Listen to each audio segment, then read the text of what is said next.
오늘 우리에게 주신 하나님 말씀은 요한복음 14장 25절부터 31절까지 말씀입니다. 신약성경 173면 요한복음 14장 25절부터 31절까지 말씀입니다. 이 계시의 말씀을 제가 받들어 읽어드릴 때 살아계신 예수님의 음성을 들으실 수 있기를 바랍니다. 내가 아직 너희와 함께 있어서 이 말을 너희에게 하였거니와 보혜사 곧 아버지께서 내 이름으로 보내실 성령 그가 너희에게 모든 것을 가르치고 내가 너희에게 말한 모든 것을 생각나게 하리라.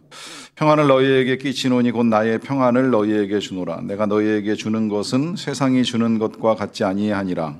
너희는 마음에 근심하지도 말고 두려워하지도 말라.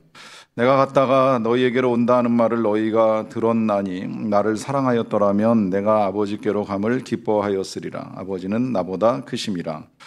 이제 일이 일어나기 전에 너희에게 말한 것은 일이 일어날 때에 너희로 믿게 하려 함이라.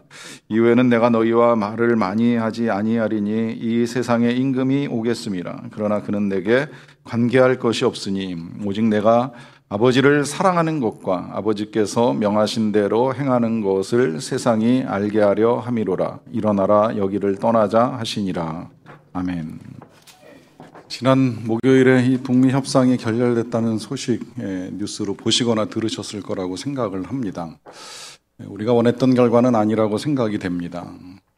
양국의 정상이 만났을 때는 적어도 우리나라 비핵화와 평화를 위하여 뭔가 가시적인 결론이 도출되기를 기대하는 마음이 없지 않아 있었는데 현재의 상태에서는 이것이 앞으로 어떻게 될지 정확하게 앞을 알 수 없는 상황에 놓여 있습니다.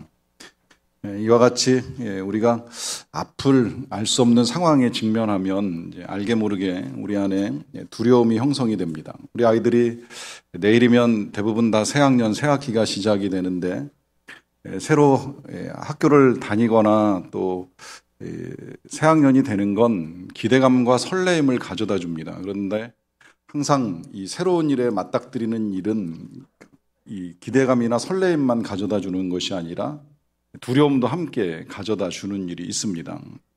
더군다나 자기가 원하는 대학에 진학을 하면서 학교의 상황이 바뀌는 경우라면 좀 덜하리라고 생각을 합니다만은 원치 않는 학교, 특히 유치원생들이 초등학교 들어갈 때 아주 스트레스가 이제 극심하다 하는 이야기 많이 들어요. 특히 부모님들 더욱 그렇다 그러더라고요. 유치원이라고 하는 환경에서 이제 학교라고 하는 환경으로의 변화는 아이에게나 부모에게나 큰 변화이기 때문에 이 환경에 적응해 나가는 일은 부모에게 설레임 못지아니한 두려움도 가져다 준다 하는 이야기를 듣게 되는 것입니다. 18세기의 역사학자인 에드워드 기번이 로마 제국의 세망사라고 하는 책에서 로마 말기의 특징을 5가지로 설명하는 내용이 있습니다. 첫째는 쇼와 사치, 풍요에 고조되는 애호. 둘째는 아주 부유한 자와 가난한 자 사이에서 넓어져가는 간격. 셋째는 성에 대한 집착. 넷째는 예술에서 독창성으로 가장된 기형성, 또 창조적인 체하는 열정주의. 다섯째는 국가를 떠나려는 욕구의 증대가 그것이라 합니다. 이 기본 역사학자의 분석이 제 눈길을 끌었던 이유를 여러분들도 어느 정도는 이해하시리라고 생각을 하는데 어쩌면 우리가 처한 상황하고 많이 유사하다는 생각을 합니다. 굳이 제가 조금 더 부연하자면 우리 시대의 이 쇼, 예능으로 표현되기도 하는데 예능과 더불어서 사치, 향락, 풍요에 대한 우리의 갈망은 갈수록 커져가는 걸 부인하기가 어렵습니다. 빈부 간의 격차는 아무리 정책이 바뀌고 정부가 바뀌어도 갈수록 심해지고 있다는 것도 부정하기가 어렵지요. 이제 그러다 보니까 양극화 현상이 부를 향한 강한 열망이나 반대로 더 이상은 내가 부할 수 없다는 생각 때문에 많은 것을 포기하고 살아가는 세대가 증가하고 있는 것은 아닌가 하는 생각이 듭니다.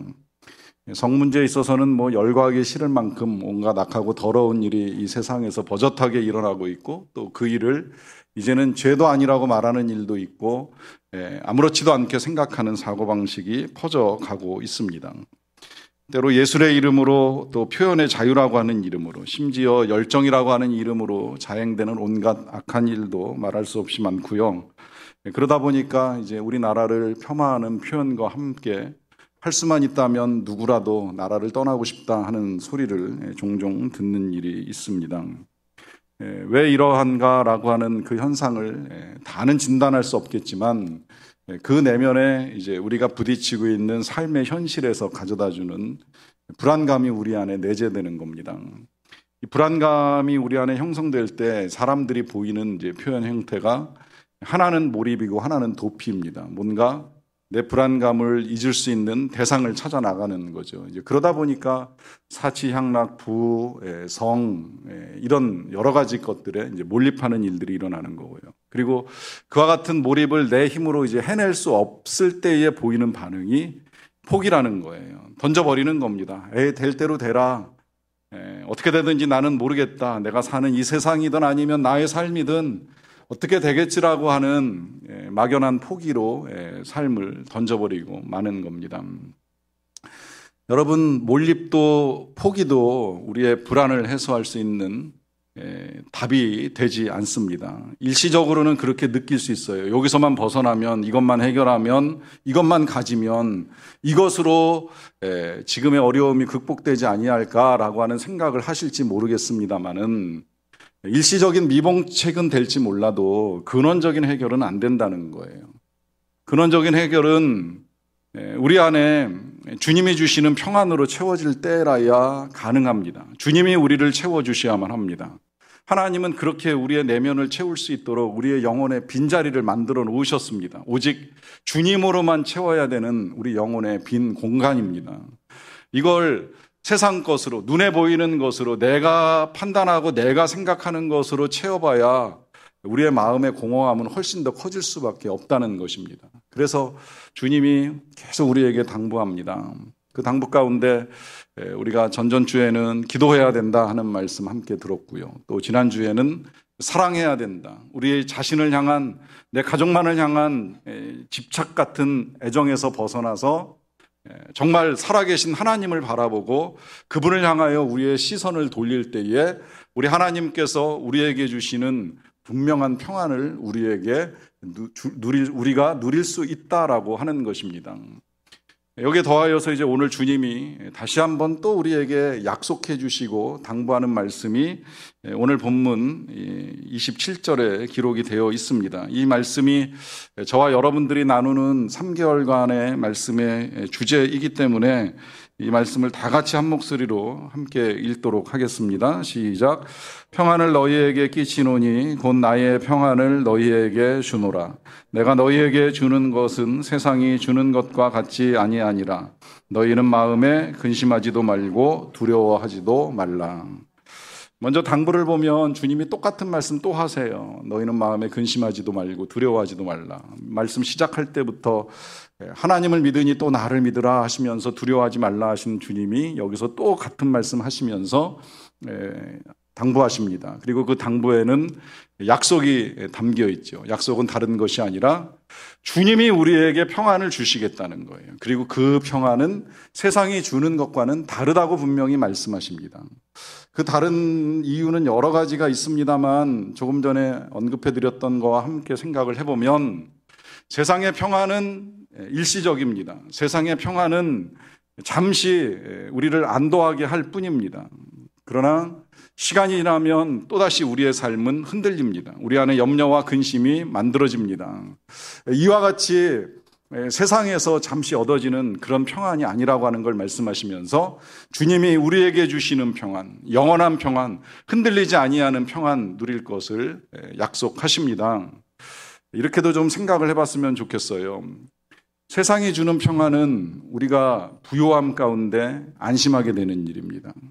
건강한 가운데에 안도하는 일이 될 수 있습니다. 내가 원하는 일이 이루어졌을 때 혹은 욕망이 성취되었을 때 잠시 누리는 기쁨이라고 할 수 있습니다. 그러나 때로 가난해지면, 병들면, 빼앗겨버리면, 상실하면 다시 불안함이 찾아 들어옵니다. 그러나 주님이 주시는 평안은 영원하다고 말씀드릴 수 있는 이유는 고난 속에서도 뺏기지 않습니다. 가난해도 누릴 수 있습니다. 병들었다고 해서 흔들리지 않습니다. 어떤 상황 속에서도 가질 수 있는 그런 평안입니다. 왜 그런가 하는 것은 우리가 예수님을 통해서 볼 수 있는데요. 예수님은 과연 평안하셨을까 하는 질문을 해봅니다.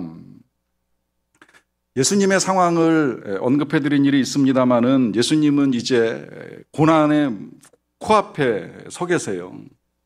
바로 코앞에 고난이 다가왔어요. 이 대화가 끝나고 나면 예수님도 그런 말씀하세요. 내가 말을 많이 하지 아니할 것이다라고 하면서 말할 시간이 없다는 거예요. 더 이상 제자들과 이제 이야기를 나눌 시간이 없는데, 그 이유는 붙잡혀 가시고 재판받으시고 형벌 당하시고 죽으셔야 되는 일이 하루 사이에 다 진행되기 때문입니다. 그 일을 알고 계시는 거예요. 또 육체적으로만 고난을 당하는 것이 아니라 사람들에게 배신도 당하고 모욕도 당하고 수치를 당하면서 정신적인 피해를 겪으셔야만 합니다. 이런 모든 일들을 앞에 두신 예수님이 그 사실을 모르는 바가 아니신데, 그렇다면 그런 상황 속에서 우리 예수님은 과연 평안하신가 하는 질문을 해보는 거죠. 저는 개인적으로 목회를 하면서 제가 실천할 수 없는 일들을 여러분들께서 하시라고 하는 설교를 하지 않기 위해 나름 그냥 굉장히 노력을 합니다. 제가 행해보고 또 할 수 있는 일들에 한해서 여러분들에게 전하고 나누어야 된다 하는 책임감을 가지고 있습니다. 하지만 그렇다고 해서 저 자신이 100% 전한 대로 사느냐라고 하면 아니라는 사실을 솔직하게 고백합니다. 제가 이 주제를 다루면서 제일 어려웠던 거 두 가지가 이제 그 부분에 있었던 것 같아요. 하나는 예수님 진짜 평안하시냐라고 하는 질문에 답을 찾는 일이고, 그 다음에 평안을 전하는 나는 과연 평안한가? 나는 두려움 없이 이 강단에 서고 하나님의 말씀을 전할 수 있는가라고 하는 질문을 하는 겁니다. 몇 주 전에 우리 교회에 오셨던 그 간사님이 이 강단에 서실 때에 가졌던 그 두려움을 솔직히 나눠주시는 일이 있었는데, 저는 매주가 그렇다고 말씀을 드렸어요. 지금 이 강단에서 요 건물 안에서만 설교한 지가 6년째고 교회를 개척해서 목회한 지가 9년째이지만 항상 강단에 설 때는 두렵고 떨림으로 올라옵니다. 물론 부족한 저를 붙들어 주시는 주님이 이 시간에도 이 자리에서 저와 함께 계시다는 분명한 확신과 믿음이 있고, 또 실제로 그와 같은 경험 속에서 말씀을 전하기 때문에 이 평안이라고 하는 주제를 가지고 여러분들과 나누는 것이 불편하면서도 또 한편으로는 감사한 일이라고 하는 고백을 충분히 할 수 있는데, 이런 식으로 말씀을 전하는 것과 행하는 것에 괴리가 있다는 사실을 인정을 합니다. 그럼에도 불구하고 제가 감히 변명 같은 양해를 구한다면 그냥 제가 행하지 못하는 일들에 대한 설교를 부모님의 마음으로 이해를 해주시면 좋을 것 같아요. 여기 부모님들은 다 아시잖아요. 내가 못해도 그 못한 일을 자식은 좀 해냈으면 좋겠다는 생각이 있죠. 나는 잘 못 살았지만 자식은 잘 살았으면 하는 마음이 있어요. 난 열심히 공부하지 못했지만 자식은 공부를 열심히 했으면 좋겠고, 나는 가난하게 살아도 자식은 부유해지기를 원하고 하는 것이 부모님의 마음이지요. 그래서 이제 때로 제가 행하지 못하는 일을 그런 마음으로 여러분들과 함께 전하고 나누는 일들을 하게 되는데, 예수님은 다르시다는 거예요. 예수님은 절대 예수님께서 하시지 못하시는 일을 우리에게 하라고 당부하시는 일은 한 가지도 없습니다. 예수님은 우리에게 기도를 가르쳐 주시면서 기도하라고 하실 때에, 또 기도하며 낙심하지 말라고 하실 때에 주님이 먼저 기도하셨어요. 어떻게 보면 낙심할 만한 상황은 주님이 훨씬 더 많이 만났습니다. 늘 제자들을 위해서 기도하지만 제자들의 변화가 일어나지 않습니다. 주님은 주님의 고난이 지나가게 해달라고 기도하셨지만 그 고난이 주님을 피해가지 않았어요. 그럼에도 불구하고 주님이 낙심했다, 실망했다 하는 일은 절대 없습니다.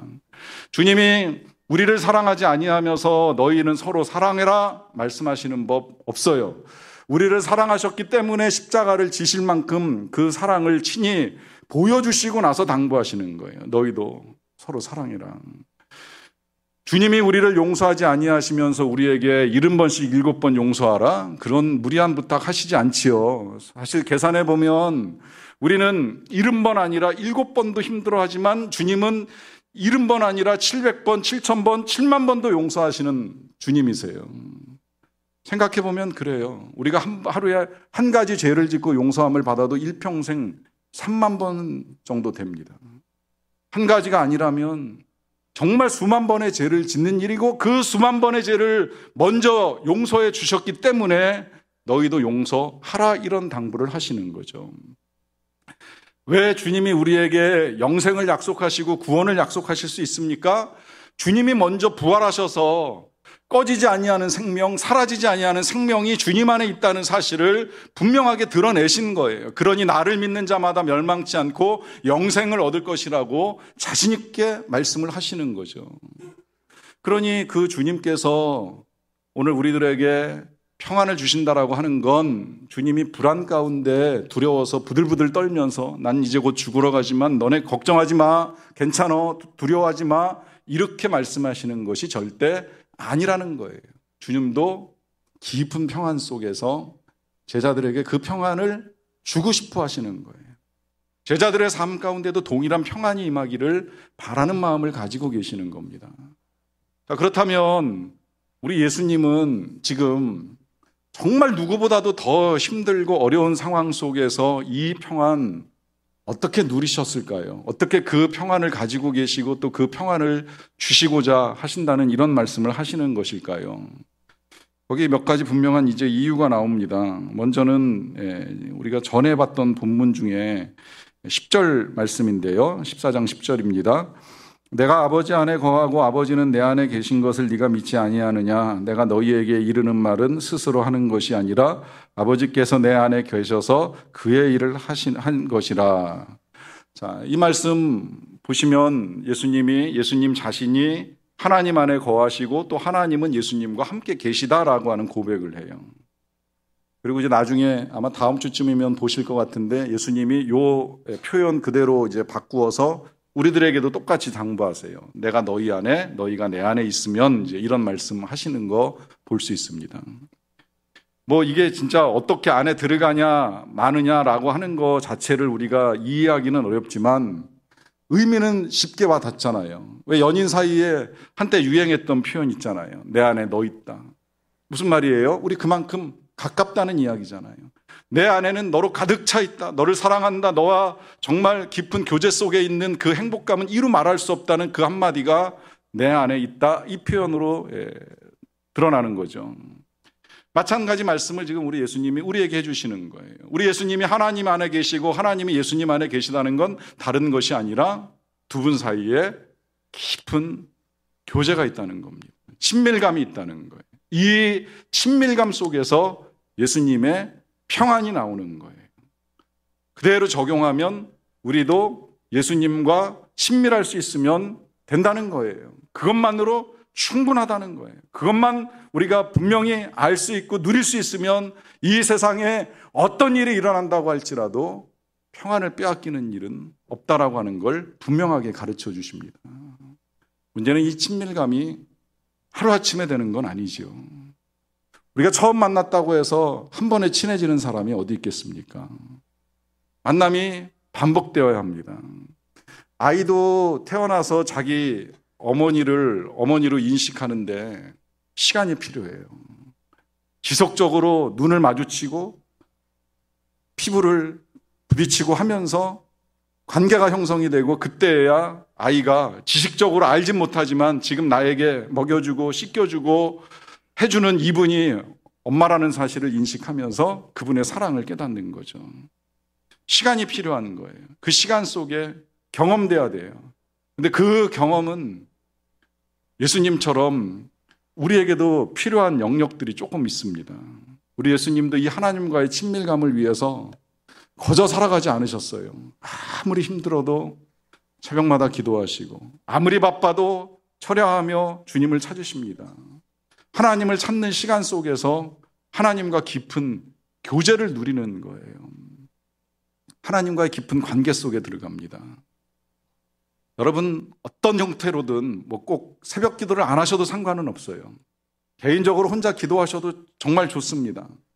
어떤 형태로든 기도하시고 말씀 읽고 주님을 알고자 하시면 주님은 분명히 주님 자신을 드러내십니다. 약속의 말씀입니다. 나를 찾는 자가 나를 만날 것이요 나를 구하는 자가 나를 얻을 것이라고 말씀하시면서 주님은 분명히 구하는 자에게 좋은 것, 성령, 예수님을 보여주시고 깨닫게 해주시고 경험하게 해줄 것이라고 약속을 하십니다.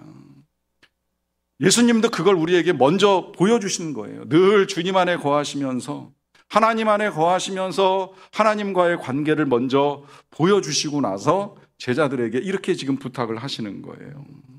그러다 보니까 이제 어떤 일이 일어나느냐면 30절 말씀 같은 경우를 보게 됩니다.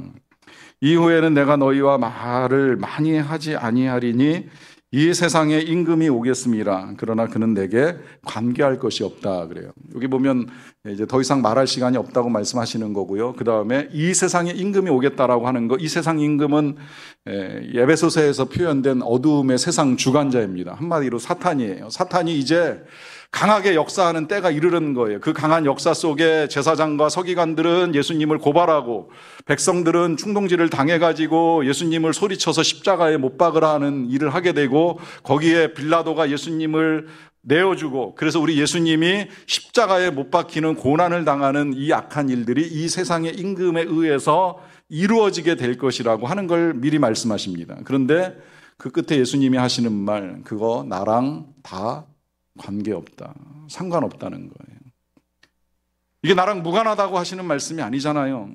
예수님이 직접 당하시고 겪으셔야 될 일들인데 그러할지라도 나는 흔들리지 않는다는 말씀을 하시는 거예요. 나는 아무 문제가 없다. 나는 괜찮다. 내 평안은 흔들림이 없다. 그리고 그 평안을 나뿐만이 아니라 너희들도 가지기를 바란다라고 제자들에게 지금 말씀을 하고 계십니다. 이 일이 어찌 가능할까요? 한 가지 이유를 더 봅니다. 28절인데요. 내가 갔다가 너희에게로 온다는 말을 너희가 들었나니 나를 사랑하였더라면 내가 아버지께로 감을 기뻐하였으리라. 아버지는 나보다 크심이라 그래요. 자, 여기서도 지금 제자들에게 먼저 약속을 하세요. 나 갔다가 다시 온다 하는 말 너네 듣지 않았느냐? 나 반드시 갔다가 다시 올 것이다. 죽었다가 부활하신다는 말씀 하시는 거예요. 그리고 진짜 너희들이 나를 사랑한다면 내가 그렇게 갔다 오는 것을 너희들이 기뻐할 것이다 라고 하는 말씀도 하십니다. 주님이 다시 오시는 건 우리에게 기쁨이 된다는 거예요. 그런데 마지막에 예수님이 이런 말씀 하시잖아요. 아버지는 나보다 크심이다 그래요. 아버지는 나보다 크시다. 이 나보다 크다는 말의 의미를 여러분들이 이해하실 거예요. 나보다 크다는 건 절대 키가 크다는 건 아니죠. 그냥 그가 나보다 강하다. 그가 나보다 능력 있다. 그가 나보다 존귀하다. 그가 나보다 높으시다. 그가 나보다 광대하시다라고 하는 의미의 말씀입니다. 자, 그러면 이런 말씀을 하고 계시는 우리 예수님은 작으신 분일까요? 절대 그렇지 않죠. 우리 예수님의 길을 예비하던 세례 요한이 예수님의 길을 준비하면서 표현했던 예수님에 대한 말씀이 있죠. 나는 그분의 신발끈 하나 풀기를 감당하지 못한다 그래요. 나 같은 사람은 부족하고 작아서 예수님의 신발끈 묶고 푸는 일도 감당할 만한 사람이 못 됩니다라고 하는 겸손한 고백을 했습니다. 그럼 세례 요한은 작았을까요? 세례 요한 절대 작은 분이 아니지요. 예수님이 그런 말씀도 하셨잖아요. 여자가 낳은 자 중에 세례 요한보다 더 큰 자가 없다고 분명하게 말씀을 하셨어요. 세례 요한은 정말 크신 분입니다. 물론 예수님 이전에, 세례 요한 이전에 많은 선지자가 있었지만 예수님과 가장 가까이에서 예수님의 길을 예비했던 선지자는 세례 요한 말고 없어요. 더더군다나 이 신학교에서 설교학을 배울 때에는 신약 시대의 첫 번 설교자로 다루는 분이 세례 요한인데 세례 요한은 그야말로 설교자로도 그보다 큰 분이 없다고 할 만큼 귀한 분이에요. 왜냐하면 그렇게 살았던 설교자가 없잖아요. 그야말로 청빈 가운데에 오직 예수님의 길만 예비하고 예수님만 전하기 위하여 살다가 진리를 전하고 정의를 전하다가 목숨 잃어버리는 그런 삶을 살았던 설교자가 많지 않기에 그분의 설교와 그분의 삶은 설교자에게 있어서는 한없이 크게 다가옵니다. 그러하니 예수님도 여자가 낳은 자 중에 그보다 더 큰 이가 없다고 분명하게 선포를 하셨는데 그런 세례 요한이 뒤에 오신 예수님을 향하여 말씀하시기를 내 뒤에 오시는 이는 나보다 크시나니 나는 그분의 신발끈을 풀지도 못한다 이런 고백해요. 그 고백 그대로 예수님은 정말 크신 분이셨어요. 그 크신 능력은 늘 말씀드리는 대로 다양하게 나타나잖아요. 병 고침으로 나타나고 수만 명을 동시에 먹이는 일로 나타나고 심지어 귀신을 내쫓는 것도 그냥 한두 번 하시는 일이 아니라 어떤 경우에는 수천 마리의 귀신이 한 사람 안에 들어와서 강하게 그 사람의 인생 전체를 제어하는 상황 속에서도 다 한순간에 몰아내쫓으실 수 있을 만큼의 강한 권세를 지니신 하나님의 아들이셨던 거예요. 그런 그분이 이제 마지막으로 제자들에게 이와 같은 사실 한 가지를 알려주십니다. 내 아버지는 나보다도 크시다.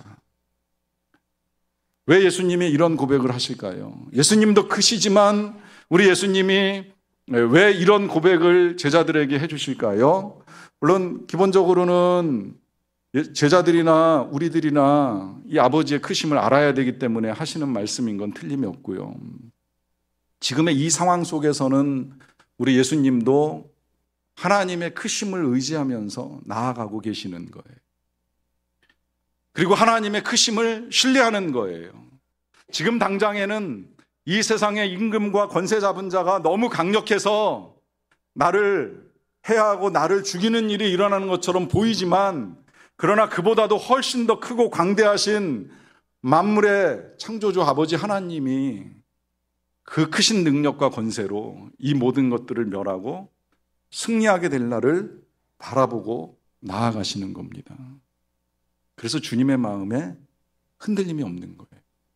주님이 평안 가운데 제자들에게도 평안하라고, 두려워하지 말라고 당부하시는 겁니다.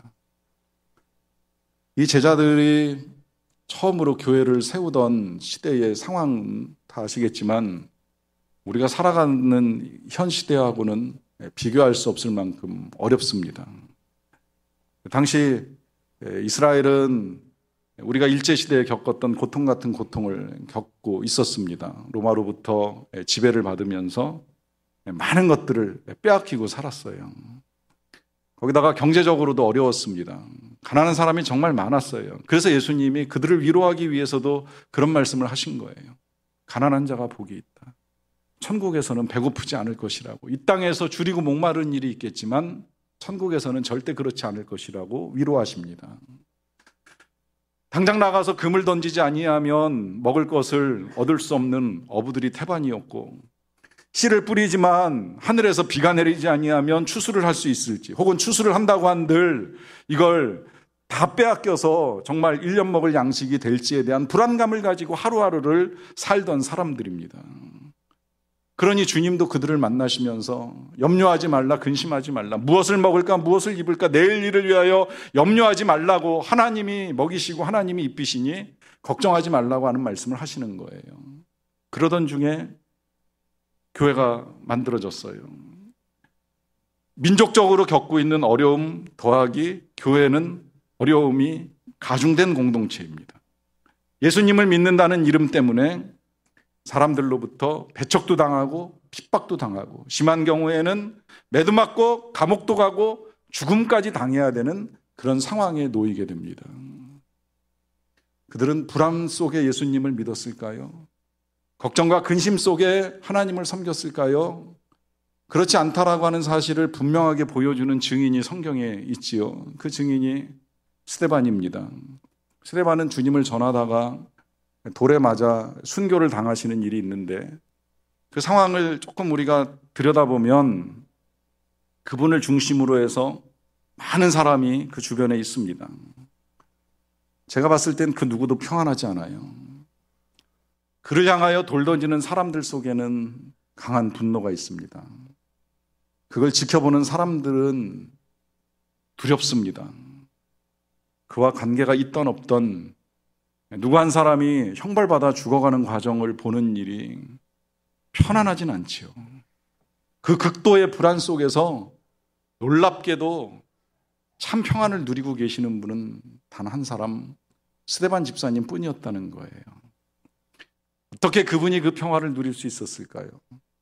그분은 자신이 죽어가는 상황에서 자신에게 돌 던지는 사람들을 위해서 기도합니다. 주님처럼 기도합니다. 저들의 죄를 저들에게 돌리지 마시옵소서. 그리고 자신의 영혼을 하나님께 의탁할 때에 그가 무엇을 보고 있는지 오늘 우리들에게 알려줍니다. 그것은 보좌에 계신 하나님과 그 우편에서 벌떡 일어나서 그분을 맞이하시려고 서 계신 예수님을 보는 일이었습니다. 여기에서 어떻게 보면 저는 이 스데반 집사님이 주님보다 더 크게 보셨구나라고 하는 생각을 하게 됐어요. 우리 예수님은 크신 하나님을 보고 십자가를 감당하셨습니다. 그리고 우리에게 당부하실 때에는 예수님을 바라보며 두려움을 이기고 평안할 것을 부탁하셨습니다. 그런데 스데반 집사님은 두 분을 한꺼번에 보신 거예요. 보좌에 앉으신 하나님도 보고 그 옆에서 자신을 맞이하실 예수님도 바라보면서 절대 평강을 빼앗기지 아니합니다. 담대하게 그 상황을 받아들이면서 주님과 함께 나아갑니다. 여러분, 그 주님, 우리 스데반 집사님께서 보셨던 우리 예수님, 우리 하나님은 동일하게 저와 여러분도 사랑하십니다. 지금도 보고 계시고 지금도 함께하고 계십니다. 그러하기에 이제 우리가 해야 될 일은 우리의 눈을 들어서 보이지 아니하신 우리 주님을 믿음으로 바라보는 겁니다. 내 눈에 보여서 보이는 것이 아니라 보이지 아니하실지라도 그분이 나와 함께 계신다는 분명한 약속을 믿고 믿음의 눈으로 보십시오. 그리고 보기 위해서 노력하십시오. 훈련하십시오. 이 일은 그야말로 믿음을 가지고 행할 때에 우리가 더 확실하게 주님이 나와 함께 계심을 믿는 믿음을 가지고 살아갈 수 있는 일이기에 능히 우리에게 그와 같은 일들이 필요합니다. 그럴 때 주님이 주시는 참 평강을 누릴 수 있는 저와 여러분들의 삶이 될 줄로 믿습니다.